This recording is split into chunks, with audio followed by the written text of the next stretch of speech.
नमस्कार, मैं हूं अविनाश जगनावत और आप देख रहे हैं हमारा खास कार्यक्रम हेलो डॉक्टर। और आज के कार्यक्रम में हमारे खास मेहमान हैं Pacific medical college and hospital के नेफ्रोलॉजी डिपार्टमेंट के हेड डॉक्टर मोहित नरेडी। डॉक्टर साहब, स्वागत है आपका हमारे कार्यक्रम में। डॉक्टर मोहित नरेडी पिछले 8 वर्षों से किडनी रोग विशेषज्ञ के रूप में अपनी सेवाएं दे रहे हैं और कई गंभीर मरीजों का आपने सफलतापूर्ण उपचार किया है और उनको नया जीवन दिया है। डॉक्टर साहब, किडनी हमारे शरीर का कितना महत्वपूर्ण अंग है? क्योंकि अगर आमतौर पे बात करें तो सब कहते हैं हार्ट जो है वो बहुत महत्वपूर्ण अंग है, ब्रेन को कहेंगे, लेकिन किडनी जो है वो कितना महत्वपूर्ण अंग है और किस तरह से ये हमारी बॉडी में काम करता है? तो बहुत ही इम्पॉर्टेंट बात है ये कि किडनीज जो हैं, गुर्दा जिनको बोलते हैं हिंदी में, ये बहुत ज़्यादा नेग्लेक्टेड ऑर्गन है। हालांकि ये बहुत ही ज़्यादा महत्वपूर्ण है। आमतौर पर हम लोग सभी 2 किडनियों के साथ पैदा होते हैं। राजमे के आकार की 2 किडनियाँ हम लोगों के पीठ में स्थित होती है और ये किडनियाँ बहुत ही महत्वपूर्ण हैं क्योंकि इनके बिना जीवन संभव नहीं है। ये जो है किडनियाँ, इनका मेन काम होता है कि ब्लड को यानी कि खून को फिल्टर करती हैं और जो भी गंदगी हमारे शरीर में बनती है, जो भी तेजाब हमारे शरीर में बनता है, जो भी वेस्ट प्रोडक्ट्स बनते हैं, मेटाबॉलिक वेस्ट प्रोडक्ट मेटाबॉलिज्म से, उनको फिल्टर करके पेशाब के जरिए, यूरिन के जरिए ये बॉडी से बाहर निकाल देती हैं। इसके अलावा इनका मेन काम होता है ब्लड प्रेशर को कंट्रोल करना, उसको रेगुलेट करना, और जो भी शरीर में सोडियम, पोटेशियम, कैल्शियम इत्यादि तत्व होते हैं, इनका जो एक मैनेजमेंट होता है, ये सब किडनी से संबंधित है। इसके अलावा इसके छोटे मोटे कई और काम होते हैं, जैसे खून बनाने में मदद करना और बॉडी के बाकी एक्सक्रीशन को, हार्मोन्स को, विटामिन डी को रेगुलेट करना। इस तरह के बहुत सारे महत्वपूर्ण कार्य किडनी करती है। यूरोलॉजिस्ट और नेफ्रोलॉजिस्ट, इसको किस तरह से अलग किया जा सकता है या ये दोनों एक ही है? तो ये बहुत ही ज़्यादा बड़ा मिसकॉन्सेप्शन रहता है। यूरोलॉजिस्ट किडनी के सर्जन्स होते हैं जो कि प्रोस्टेट का और स्टोन का, इस तरह की बीमारियों का ऑपरेशन द्वारा इलाज करते हैं। और इसके अलावा किडनी से जुड़ी जो भी बीमारियां होती है, उनका जो इलाज होता है, जो किडनी को स्वस्थ रखने का प्रक्रिया है, ये सब नेफ्रोलॉजिस्ट करते हैं। नेफ्रोलॉजिस्ट यानी कि मेडिकल डॉक्टर, फिजिशियन, और सर्जन जो होते हैं वो यूरोलॉजिस्ट होते हैं। डॉक्टर साहब, किडनी से जुड़ी हुई आम समस्याएं क्या होती है? किस तरह की बीमारी किडनी से जुड़ी हुई होती है और उनसे बचा कैसे जा सकता है? और कैसे पता चलेगा कि किसी को भी किडनी से जुड़ी हुई बीमारियां हुई है इसको? तो देखिए, किडनी बहुत कॉमनली, किडनी से रोग आजकल इंडिया में कॉमन हो गया है और धीरे धीरे किडनी की बीमारियां बढ़ती जा रही हैं। एक अनुमान के अनुसार 17 करोड़ लोगों को इंडिया के अंदर किडनी से जुड़ी बीमारियां होती हैं, जिनके बारे में अक्सर ज़्यादातर बात नहीं की जाती। आमतौर पे बात करें तो बहुत ही कॉमन है कि किडनी में कई बार लोगों को स्टोन हो जाता है, यूरिन में इन्फेक्शन हो जाता है, डायबिटीज़, ब्लड प्रेशर के मरीजों की किडनियाँ अच्छे से काम नहीं करती हैं। कई बार किडनी में कुछ खराबी आ जाने के कारण पेशाब में प्रोटीन का लीकेज चालू हो जाता है, जिसको नेफ्रोटिक सिंड्रोम बोलते हैं। ऐसी बीमारियाँ बच्चों में अक्सर कॉमन है, जिसका लक्षण ये होता है कि उनको बच्चों को सूजन आ जाती है। और कुछ बीमारियों के अंदर किडनी काम करना कम कर देती है, कुछ बीमारियां आंतरिक रूप से किडनी को प्रभावित करती हैं। इस तरीके से बीमारियों के कारण किडनी फेल कई बार होने लगती है, उसको बोलते हैं and stage kidney disease, chronic kidney disease. इस तरह की ये जो कॉमन बीमारियां हैं किडनी को परेशान करती हैं, प्रभावित करती हैं, और ये बहुत ही कॉमन है। डॉक्टर साहब, बीमारी आप कह रहे हैं बहुत ही कॉमन है, तो क्या ये एक एज के बाद में होती है या बच्चों में भी किडनी से संबंधित बीमारियां हो सकती है? और अगर देखा जाए तो कब से इसका ध्यान रखना चाहिए? और एक अगर बच्चे में बीमारी नहीं हो तो पेरेंट्स उसके लिए किस तरह से अवेयर रहे? तो ये किडनी की बीमारियाँ किसी भी एज में हो सकती हैं, ऐसा नहीं है कि ये बुजुर्गों को ही होती है। हालांकि ये बात सही है कि ज़्यादा उम्र के साथ किडनी की बीमारियाँ ज़्यादा होती हैं क्योंकि उनके अंदर दूसरी बीमारियाँ और होती हैं बुजुर्गों में।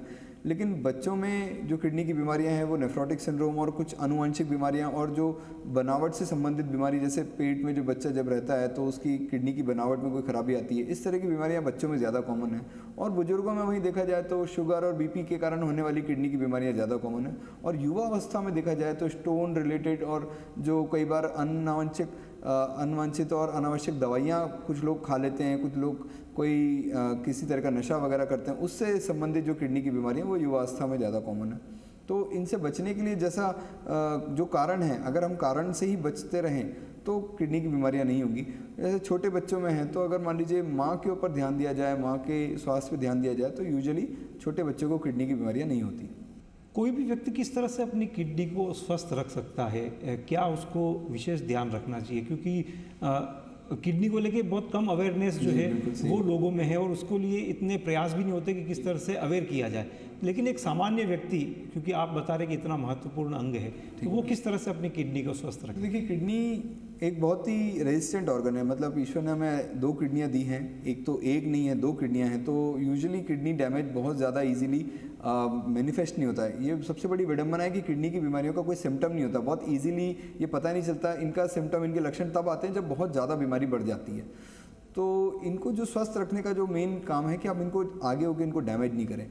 तो जैसे शुगर के मरीज़ हैं, अगर वो अपने शुगर का ख्याल रखें, ब्लड प्रेशर के मरीज़ हैं, अगर वो अपने ब्लड प्रेशर का ख्याल रखें, ब्लड प्रेशर की दवाइयाँ समय से लें, उनका बीपी कंट्रोल में रहे, और कोई और बीमारी है जो कि किडनी पे प्रभाव डाल रही है, जैसे पथरी की बीमारी है, प्रोस्टेट की बीमारी है, हम इसका अगर अच्छे से ध्यान रखें, निदान इसका हम कराएं, उसको नेगलेक्ट नहीं करें, ये नहीं सोचें कि हम ये तो ठीक हो जाएगी, कोई बड़ी बात नहीं है। अगर हम इनका ख्याल रखें तो किडनी डैमेज नहीं होगी।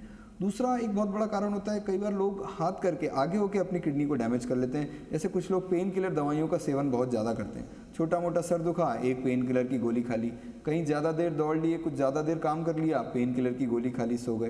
तो इस तरीके से जो अनावश्यक दवाएँ हैं, ये सब किडनी पर बहुत बड़ा दुष्प्रभाव डालती हैं। थोड़ा बहुत गला खराब हुआ, बाहर से कुछ खा लिया, पेट खराब हो गया, एंटीबायोटिक ले लिया, तो ये जो अननेसेसरी एंटीबायोटिक्स हैं, अननेसेसरी पेन किलर्स हैं, ये किडनी को ख़राब करती हैं। तो अगर हम इनसे बचें, अपने शुगर बीपी का ख्याल रखें, पानी बहुत कम कई बार लोग पीते हैं, कुछ लोगों को आदत ही नहीं होती, वो पानी पीते ही नहीं है, सुबह से शाम तक धूप में काम कर रहे हैं, गर्मी इतनी होती है राजस्थान में, तो उन लोगों को स्टोन्स बहुत ज़्यादा हो जाते हैं। स्टोन्स बहुत बड़ा कारण है किडनी को ख़राब होने का। तो ऐसे लोगों के लिए ये कि भाई पानी बहुत पीना चाहिए, पानी कम नहीं पीना चाहिए। और कुछ लोग नमक बहुत ज़्यादा खाते हैं, नमक बहुत ज़्यादा अगर हम खाएंगे, हमारी डाइट में नमक बहुत ज़्यादा होगा, तो भी वो किडनी को डैमेज करेगा। अगर हम इन सब बातों का ख्याल रखेंगे तो बहुत हद तक हमारी किडनी सेफ़ रहेगी और उनको ईज़िली ख़राब नहीं किया जा सकेगा। मतलब स्टोन के बारे में आपने पहले भी बताया, अभी बताया, कितना घातक स्टोन की बीमारी जो है वो रहती है, और क्योंकि किडनी में अगर स्टोन है तो क्या वो किडनी को किस तरह से डैमेज कर पाता है, और स्टोन से कैसे बचे? जी, तो स्टोन्स, देखिए मेरी निगाह में अपना जो क्षेत्र है राजस्थान, ये एक बहुत सूखा क्षेत्र है, गर्मी बहुत ज़्यादा होती है, पानी बहुत कम होता है, तो ह्यूमिडिटी कम होती है, तो स्टोन्स बहुत कॉमन है। और मेरी प्रैक्टिस के अंदर ये किडनी फेलियर का 3rd मोस्ट कॉमन कॉज है after diabetes and blood pressure. तो डायबिटीज़ और ब्लड प्रेशर के अलावा स्टोन्स ही ऐसी समस्या है जिसके कारण सबसे ज़्यादा किडनी फेल हो रही है आज की तारीख में। और ये यूजुअली युवा अवस्था की बीमारी है। जब लोग जवान होते हैं, जब वो खूब सारा उनमें काम करने की ऊर्जा होती है, तो वो अपनी सेहत पे उतना ख्याल नहीं रखते हैं, उतना ज़्यादा पानी नहीं पीते जितनी उनको ज़रूरत होती है। तो पानी कम पीना और डिहाइड्रेशन होना, इससे स्टोन की बीमारी होती है और स्टोन प्रेसिपिटेट हो जाते हैं। जब भी स्टोन पेशाब के अंदर और किडनी के अंदर बनता है तो वो एक लिमिट के बाद उसकी साइज़ बढ़ती जाती है पत्थर की, और वो रुकावट पैदा करता है पेशाब के प्रवाह में। जब भी पेशाब के प्रवाह में रुकावट होती है, तो जैसे नाली वाली बात है, अगर नाली चौक हो जाती है तो ऊपर जो डैमेज होता है, वैसे ही वो किडनी को डैमेज करता है। अगर पेशाब में रुकावट आएगी तो वो कहीं ना कहीं किडनी को डैमेज करेगा, और जब वो लंबे समय तक ऐसे रुकावट बनी रहती है तो दर्द होना बंद हो जाता है और किडनी डैमेज होना चालू हो जाता है। ऐसे इस स्टेज में जाने के बाद किडनी स्टोन के कारण जो है ख़राब होने लगती है। जब अभी लाइफ स्टाइल काफ़ी चेंज हुई है, लोगों का खान पान भी चेंज हुआ है, फास्ट फूड और इस तरह के फूड ज़्यादा लोग खाना पसंद कर रहे हैं, वर्कआउट कम करते, तो क्या इन तमाम चीज़ों का भी किडनी के ऊपर असर पड़ता है? डेफिनेटली किडनी की बीमारियाँ, जैसे मैंने बोला भी था कि ये बढ़ती जा रही हैं, तो लाइफ स्टाइल का बहुत बड़ा रोल है किडनी की बीमारियों में। स्ट्रेस, अनियमित खान पान, जैसा आपने बताया, तंबाकू का सेवन, सिगरेट का सेवन, ये जैसे तंबाकू और सिगरेट है, ये भी किडनी को काफ़ी हद तक डैमेज करती हैं। शुगर की बीमारी तो होती है, एक लाइफस्टाइल बीमारी है, जो कि ज़्यादा और अनियंत्रित खान पान और गलत खान पान, जो कि भाई फास्ट फूड खा लिया, जंक फूड खा लिया और पौष्टिक भोजन लिया नहीं, समय पर नहीं खाया, गलत समय पर खाया और एक्सरसाइज कुछ किया नहीं, तो शुगर बढ़ जाती है, मोटापा बढ़ जाता है, ब्लड प्रेशर बढ़ जाता है। उसके ऊपर तंबाकू, बीड़ी सिगरेट का सेवन, पानी कम पीना, इन सब बीमारियों से डेफिनेटली किडनी को डैमेज पहुंचता है, और ये किडनी के फेलियर का एक बहुत बड़ा रीज़न है जो कि बढ़ता जा रहा है। डॉक्टर साहब, कोई भी व्यक्ति कैसे पता लगाए कि उसकी किडनी पूरी तरह से सही वर्क कर रही है? क्या कोई तरीका है कि जिससे इसका पता चल पाए? बहुत ही सिंपल सी बात है। किडनी अच्छे से काम कर रही है या नहीं कर रही है जानने के लिए बहुत सिंपल से 2-3 टेस्ट हैं, जो कि हर जगह इजीली अवेलेबल हैं। छोटे छोटे गांव मोहल्लों में आजकल ये सब चीज़ें अवेलेबल है। सबसे पहली चीज़ तो है ब्लड प्रेशर। किडनी की खराबी का बहुत पहला संकेत है ब्लड प्रेशर, और ब्लड प्रेशर कोई भी व्यक्ति अपना इजीली चेक कर सकता है। आजकल मशीनें अवेलेबल हैं, गांव-गांव में पीएचसी हैं, छोटे मोटे क्लिनिक्स हैं, वहाँ पे बीपी की मशीन होती है, आप जाएं। और स्पेशली 40 के बाद के हर व्यक्ति को तो मैं विशेष रूप से अपील करूँगा कि आप ज़रूर अपना ब्लड प्रेशर चेक कराएं। कम से कम साल में 2 या 3 बार ज़रूर अपना बीपी चेक कराएं। अगर आपका बीपी ज़्यादा है तो हो सकता है ये किडनी की बीमारी से जुड़ा हुआ हो। एक तो ब्लड प्रेशर हो गया, दूसरा टेस्ट होता है यूरिन का टेस्ट, जो पेशाब है। पेशाब में अगर प्रोटीन की मात्रा आ रही है, प्रोटीन यूजुअली पेशाब में नहीं होना चाहिए। अगर पेशाब में प्रोटीन थोड़ा सा भी जाता है, जिसको हम यूरिन के टेस्ट के द्वारा पता कर सकते हैं, तो ये किडनी की बीमारी का एक बहुत पहला संकेत है। और तीसरा होता है कि ब्लड टेस्ट, एक बहुत सिंपल सा ब्लड टेस्ट होता है जिसको सीरम क्रिएटिनिन बोलते हैं। ये सभी ज़्यादातर लैब्स में अवेलेबल होता है। बहुत ईजीली हम इस टेस्ट से करके पता कर सकते हैं कि हमारी किडनी अच्छे से काम कर रही है या नहीं कर रही। ये तीनों टेस्ट मोटे तौर पर बहुत ईजिली अवेलेबल है और कोई भी व्यक्ति इनसे पता कर सकता है कि उनकी किडनी ठीक है या नहीं। हेलो डॉक्टर कार्यक्रम में वक्त हो चला है एक छोटे से ब्रेक का। ब्रेक के उस पार भी डॉक्टर मोहित नरेडी से वार्ता का दौर जारी रहेगा।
ब्रेक के बाद आपका स्वागत है और हमारे साथ में जुड़े हुए हैं पीएमसीएच के डॉक्टर मोहित नरेडी।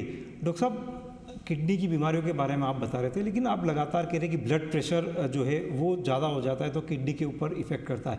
कि ब्लड प्रेशर को किस तरह से कंट्रोल में रखा जाए और कितना ब्लड प्रेशर हाई हो जाए तो वो किडनी के लिए घातक हो सकता है? तो देखिए, ब्लड प्रेशर एक बहुत बड़ी उपलब्धि है मेडिकल साइंस की। ब्लड प्रेशर एक बहुत इंपॉर्टेंट मेजरमेंट है। इनफैक्ट सबसे ज़्यादा महत्वपूर्ण अगर कोई चीज़ है तो वो ब्लड प्रेशर है, अगर हम हमारे स्वास्थ्य के बारे में बात करें तो। ब्लड प्रेशर और किडनी का ऐसा चोली दामन का साथ है, जैसे आप अंडा पहले आई या मुर्गी, ऐसे इस तरीके से बात कर सकते हैं। और ऐसा कहा जाता है कि ब्लड प्रेशर किडनी की बीमारी का जड़ भी है और फूल भी है। मतलब ब्लड प्रेशर का जो रेगुलेशन है वो सबसे ज़्यादा महत्वपूर्ण किडनी के द्वारा उसमें योगदान होता है। और जब भी बीपी बढ़ता है तो कहीं ना कहीं उसका जो जड़ है, उसका जो मूल है, वो किडनी के अंदर से अंतर्निहित है। और जब भी ब्लड प्रेशर बढ़ता है तो घूम फिर के उसका जो डैमेज है वो सबसे ज़्यादा मैनिफेस्ट भी किडनी की बीमारियों के रूप में ही होता है। नॉर्मली ब्लड प्रेशर जो हम नापते हैं मशीन के द्वारा, वो यूजुअल आदमी का 140/90 मीटर मरकरी एक बैठी हुई पोजीशन के अंदर, इससे कम होता है। आमतौर पे 140/90 के ऊपर ब्लड प्रेशर एडल्ट्स का नहीं होना चाहिए। अगर इससे ज़्यादा होता है तो वो कहीं ना कहीं अंदर ही अंदर डैमेज करता है किडनी को, हार्ट को, ब्रेन को और बाकी खून की नसों को। तो ब्लड प्रेशर को कंट्रोल करना एक सबसे बड़ी बात है। वो चालू तो तब होगा जब हमें ब्लड प्रेशर के बारे में मालूम होगा। तो सबसे पहला स्टेप है कि ब्लड प्रेशर हम अपना नापें और ब्लड प्रेशर के बारे में हम जागरूक हों कि ब्लड प्रेशर हम अपना मेजर करते रहें, हमेशा उसको नोट करें, और अगर वो ज़्यादा आ रहा है तो हम उसके बारे में मेडिकल सलाह लें। ब्लड प्रेशर को नियंत्रित करने के लिए जो मेन कारण है, सबसे इंपॉर्टेंट तो ये है कि अगर हम तंबाकू का किसी भी प्रकार से सेवन करते हैं, बीड़ी, सिगरेट, तंबाकू, गुटखा इत्यादि, जो भी पान मसाला वगैरह कुछ भी है, तो वो उसका सेवन हमें नहीं करना चाहिए। शराब इत्यादि का सेवन अगर हम करते हैं तो वो नहीं करना चाहिए, उससे ब्लड प्रेशर बहुत ज़्यादा बढ़ता है। फिर इसके बाद आती है बात, अगर ब्लड प्रेशर फिर भी ज़्यादा रहता है तो हमें बीपी की जो दवाइयाँ हैं, मेडिकेशंस हैं, मेडिसिन्स हैं, उनका यूज़ करके ब्लड प्रेशर को कंट्रोल करना चाहिए। अगर ब्लड प्रेशर कंट्रोल में होता है तो हमारी आयु स्वतः ही कई साल बढ़ जाती है, अगर ब्लड प्रेशर कंट्रोल नहीं है उसके मुकाबले। तो ये जो डैमेज है किडनी के अंदर, वो ब्लड प्रेशर बड़े होने के कारण होता है, और ये बाहर से पता नहीं चलता। इसकी भी ब्लड प्रेशर के साथ भी वही बात है कि ब्लड प्रेशर बाहर से कोई लक्षण नहीं देता, कोई सिम्टम नहीं आते। आप हो सकता है बहुत फिट हैं, आप बहुत एक्टिव हैं, खूब आप काम कर रहे हैं, एक्सरसाइज भी करते हैं, आपको अपना ब्लड प्रेशर नहीं पता, तो आपको अपना ब्लड प्रेशर नहीं पता क्योंकि उसका कोई लक्षण नहीं होता। हो सकता है आप ब्लड प्रेशर नापें तो वो ज़्यादा है, हो सकता है आप ब्लड प्रेशर नापें तो वो ठीक है। जब तक आप ब्लड प्रेशर नापेंगे नहीं, आपको नहीं पता चलेगा। डॉक्टर साहब, किडनी की बीमारी है तो उसके उपचार के क्या क्या विकल्प है, किस तरह से उसका उपचार होता है, कैसे, किन जांचों से पता चलेगा कि हाँ ये किडनी की बीमारी से ग्रसित है?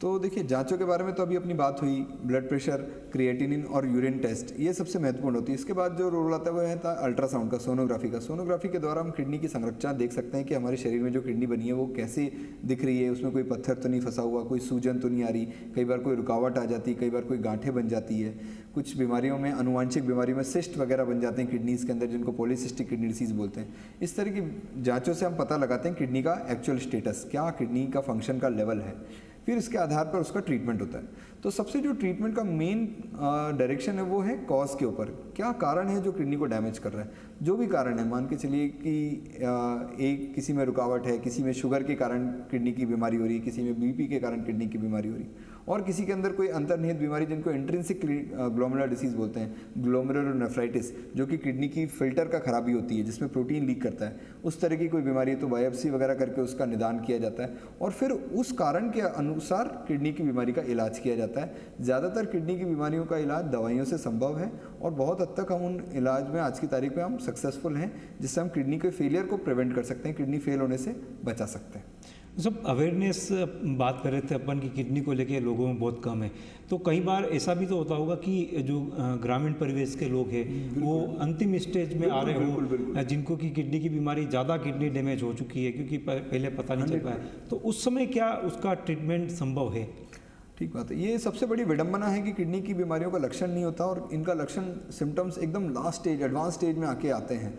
तो उस स्टेज में अक्सर हम बहुत ज़्यादा किडनी की बीमारियों को रोक नहीं पाते हैं, क्योंकि ये एक स्टेज ऐसी आती है जब वो बियॉन्ड रिपेयर हो जाता है, उसको बोलते हैं क्रॉनिक किडनी डिसीज़, और उसका भी लास्ट स्टेज, स्टेज 5, यानी कि एंड स्टेज किडनी डिसीज़, जब किडनी का सारा, मतलब जो पैरेन्काइमा है, सारा स्ट्रक्चर है वो डैमेज हो गए, सारे सेल्स डैमेज हो गए हैं। तो ऐसे स्टेज में पेशेंट को बहुत सारे सिम्टम्स आते हैं। उस तरह के लोग जब खाना खाना उनका कम हो जाता है, खाना पचना बंद हो जाता है, उल्टियाँ बहुत आने लगती है, हाथ पैरों में सूजन आने लगती है, चलने में सांस फूलने लगती है, इस तरीके से जब सिम्टम्स आते हैं तो अंतिम स्टेज में हम ट्रीटमेंट के तौर पे डायलिसिस, और डायलिसिस भी कई प्रकार का होता है, इस तरह के ट्रीटमेंट हम उनको ऑफर करते हैं। तो डायलिसिस क्या होता है, किस तरह का ट्रीटमेंट ये डायलिसिस का है? तो देखिए, डायलिसिस एक ऐसा ट्रीटमेंट है जो एंड स्टेज किडनी डिसीज़ का ट्रीटमेंट है। मतलब किडनी की दोनों किडनियाँ अगर पूरी तरह से फेल हो जाती हैं, जब दोनों किडनियाँ बियॉन्ड रिपेयर हो जाती हैं, मतलब काम नहीं कर रही होती हैं, तब हम किडनी के जो फंक्शन है इसको हम रिप्लेस करते हैं मशीन के द्वारा, इसको बोलते हैं डायलिसिस। डायलिसिस का मतलब है जो ब्लड का फिल्ट्रेशन किडनी कर रही थी अभी तक नेचुरली, और गंदगी को यूरिन के जरिए निकाल रही थी, हम उसी जो सिस्टम है उसको हमने कॉपी किया, उसको हमने मशीन से किया, इसको बोल दिया डायलिसिस। और ऐसा नहीं है डायलिसिस की एक बार चालू कर दिया, बहुत बड़ा मिथक होता है, बहुत बड़ा मिथ है कि भाई डायलिसिस एक बार चालू हो गया तो हमेशा रहेगा, ऐसा नहीं है, ज़रूरी नहीं है। कुछ बीमारियां ऐसी होती है जिनको बोलते हैं एक्यूट किडनी डिसीज़। जब एक्यूटली किसी और कारण से, मान लीजिए कोई इन्फेक्शन हो गया, कोई हार्ट की बीमारी हो गई, कोई दवाओं लेने के कारण किडनी बैठ गई, किडनी अभी काम नहीं कर रही है, तो उस दौरान किडनी को सपोर्ट करते हैं हम डायलिसिस के द्वारा, और जब वो बीमारी ठीक हो जाती है तो डायलिसिस बंद भी हो जाता है। और कुछ स्टेजेस में ऐसा भी होता है कि डायबिटीज़ और लॉन्ग टर्म ब्लड प्रेशर के बीमारी के कारण किडनी बियॉन्ड रिपेयर ख़राब हो चुकी है और वो काम नहीं कर पा रही, तो हमें फिर लाइफ लॉन्ग डायलिसिस के ऊपर जाना होता है। डायलिसिस दो प्रकार का हो सकता है, एक होता है जो खून के द्वारा हम जिसको फिल्ट्रेशन करते हैं उसको बोलते हैं हीमोडायलिसिस। इसके अंदर मरीज़ हॉस्पिटल में आता है, हम उसके ब्लड को लेते हैं एक पाइप के जरिए या फिर सुई से उसको फिल्टर में डाला जाता है जिसको बोलते हैं डायलाइज़र। डायलिसिस मशीन पर हम पेशेंट को कनेक्ट करते हैं और वो ब्लड फिल्टर होकर वापस मरीज के शरीर में प्रवाहित कर दिया जाता है, इसको बोलते हैं हीमोडायलिसिस। दूसरा जो विकल्प है जो कि कम प्रचलित है, इसको बोलते हैं पेरिटोनियल डायलिसिस, जिसके बारे में बहुत सारे लोगों ने सुना भी नहीं होता। उस विकल्प में अंदर हम क्या करते हैं, हम पेट के अंदर मरीज़ के पेट में एक पाइप लगाते हैं और उसमें हम एक दवाई डालते हैं जिसको हम पेरिटोनियल डायलिसिस फ्लूइड बोलते हैं, सलाइन के जैसे आप इसको इमेजिन कर सकते हैं। और ये जब पानी पेट के अंदर हम इसको डालते हैं, कुछ देर इसको वहीं पर रहने दिया जाता है, 2 घंटा 3 घंटा।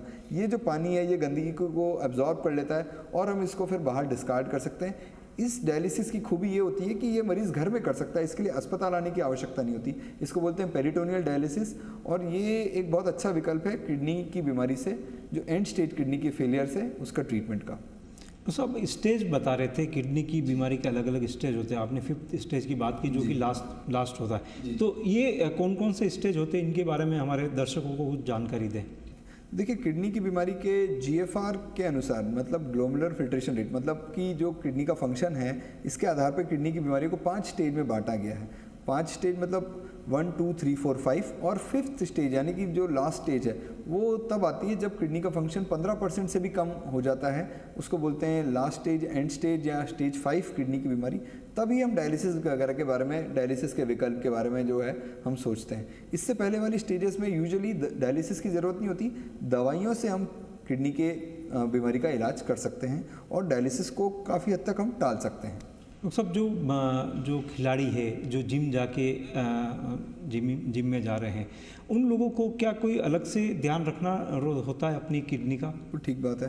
देखिए, तो सबसे ज़्यादा अभी जो मैं बात करना चाह रहा था डायबिटीज़ और शुगर के बारे में, और इसके अलावा ये जो जिम जाने वाले लोग हैं, जिम जाने वाले लोग कई बार किसी दूसरों लोगों के कहने पे अज्ञानतावश कुछ सप्लीमेंट्स ले लेते हैं। उनमें से कुछ सप्लीमेंट्स किडनी के लिए हानिकारक होते हैं, कई बार हाई प्रोटीन सप्लीमेंट्स, कई बार एनाबॉलिक स्टेरॉइड्स का सेवन, कई बार कुछ इंजेक्शंस लगवा लेते हैं लोग बाग, उनसे किडनी पे डैमेज पड़ता है। और इस तरह की ये जो शॉर्टकट हैं बॉडी बनाने के लिए, मांसपेशियों को फुलाने के लिए, ये जो शॉर्टकट्स हैं ये किडनी को डैमेज करते हैं। तो इस तरीके से सप्लीमेंटेशन से बचा जाना चाहिए, बजाय इसके कि हम नेचुरल फूड लें और नेचुरली हम अपने बॉडी के प्रोटीन की कमी को पूरा करें। ये जो केमिकल युक्त और दवाइयाँ हैं ये बिना किसी डॉक्टर की सलाह के नहीं लेना चाहिए। तो सब अगर Pacific medical college and hospital की बात करें तो यहाँ पे अपन ने नेफ्रोलॉजी डिपार्टमेंट को किस तरह से विकसित कर रखा है, किस तरह से यहाँ पे अगर कोई मरीज आता है तो उसको तुरंत ट्रीटमेंट दिया जाता है, अगर वो अंतिम स्टेज में आया है तो कितना उसको बचाने में अपन सफल हो सकते हैं। देखिए, पैसिफिक मेडिकल कॉलेज का जो नेफ्रोलॉजी विभाग है कई सालों से ये उत्कृष्ट सेवाएं दे रहा है। हम लोगों ने इसको विभाग को अच्छे से डेवलप किया हुआ है। यहाँ पर सारी सुविधाएं अवेलेबल है। हमारे पास सर्जन्स हैं, हमारे पास नेफ्रोलॉजिस्ट हैं, फिजिशियंस हैं, जो कि राउंड द क्लॉक 24 घंटे 12 महीने मरीज की सेवा में तत्पर हैं। और बीते कई वर्षों का अनुभव है कि हमने कई सीरियस मरीज, इनफैक्ट कई बार ऐसा होता है कि बड़े बड़े शहरों के बड़े बड़े अस्पताल में मरीज़ दिखाकर आया, उसकी बीमारी का निदान नहीं हुआ, उसका ठीक से समुचित इलाज नहीं हुआ, और हमने उसको यहाँ पर जो है एक अच्छे तरीके से एक वर्ल्ड क्लास ट्रीटमेंट जिसको बोलते हैं, उसकी बीमारी को पकड़ा और उसका समुचित निदान किया। बीमारी को पकड़ने के बाद समुचित निदान बहुत आसान हो जाता है। फिर हम ऐसी स्टेज के अंदर आ जाते हैं कि जब हम बीमारी के साथ उसको अच्छे से कंट्रोल कर सकते हैं। तो हमारे हॉस्पिटल में एडवांस ट्रीटमेंट की फैसिलिटी, डायलिसिस, पेरिटोनियल डायलिसिस जिसके बारे में मैंने बात करी, और इससे जुड़े हुए प्रोसीजर जैसे बायोप्सी, मैंने आपको बायोप्सी के बारे में बात की, जो कि प्रोटीन जब यूरिन में जाने लगता है, इस तरह की बीमारियों के बारे में, डायबिटीज़ के कारण जो किडनी की बीमारियाँ हो जाती है उसके अंदर उस तरह की सब बीमारियाँ, और ये सब बीमारियाँ जो किडनी से जुड़ी हुई हैं, इसका समुचित इलाज हमारे डिपार्टमेंट में अवेलेबल है। और हम मरीजों का बहुत अच्छे सेटिस्फेक्शन लेवल के साथ बहुत अच्छे रिजल्ट्स हमारे पास हैं, हम अच्छा इलाज दे पा रहे हैं। बहुत बहुत शुक्रिया डॉक्टर साहब हमसे बात करने का। तो आप थे Pacific medical college and hospital के नेफ्रोलॉजी डिपार्टमेंट के हेड डॉक्टर मोहित नरेडी, जिन्होंने बताया कि किस तरह से हमें अपनी किडनी को स्वस्थ रख सकते हैं, साथ ही साथ किन किन बीमारियों के कारण किडनी की बीमारी हम में हो सकती है, और साथ ही Pacific medical college and hospital में किस तरह से अत्याधुनिक संसाधनों से इन तमाम बीमारियों का उपचार किया जाता है। हेलो डॉक्टर की इस श्रृंखला से जुड़े रहिएगा। अगले एपिसोड में हम और किसी विशेषज्ञ डॉक्टर से बात करेंगे और बताएंगे कि हम अपने आप को किस तरह से स्वस्थ रख पाएँ। धन्यवाद।